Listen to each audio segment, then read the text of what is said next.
Il est 6h24, notre arrêt sur Info avec Mathieu Rouault. Vous l'avez peut-être remarqué à la pompe, le prix des carburants est reparti à la hausse. Mais ça ne va pas durer la hausse. Vous savez pourquoi? Parce que j'ai vu que les prix du pétrole avaient rebaissé depuis hier, plusieurs mois de Et baisse. vous allez voir qu'on ne sait pas en fait. Ouais, ah bon, il y a pas d'autres raisons. d'accord. Bon. Le gazole est à 1,04 € à peu près en moyenne. 1,06 € pour le samplon. Oui, c'est ça. Très peu de différence. Oui.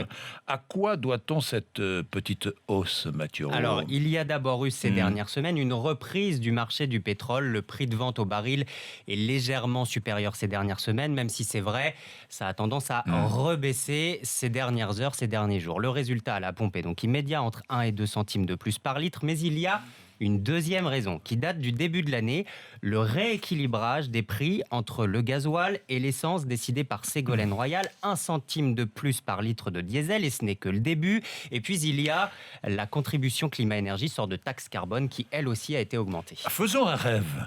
Imaginons qu'il n'y ait aucune taxe sur le carburant.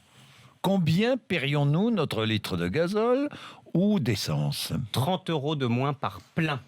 Le litre de samplon serait à 41 centimes, celui du gasoil à 35 centimes. Alors effectivement, c'est pas mal, ça fait rêver, mais ce n'est pas si farfelu. Selon certains économistes bien connus ici, comme Emmanuel Le Chypre, le gouvernement, dit-il, pourrait décider de supprimer certaines taxes, comme la TVA, en conserver d'autres, et l'État n'y perdrait pas grand-chose. Pourquoi? Puisqu'à chaque fois que le prix baisse à la pompe, eh bien, la consommation de carburant augmente.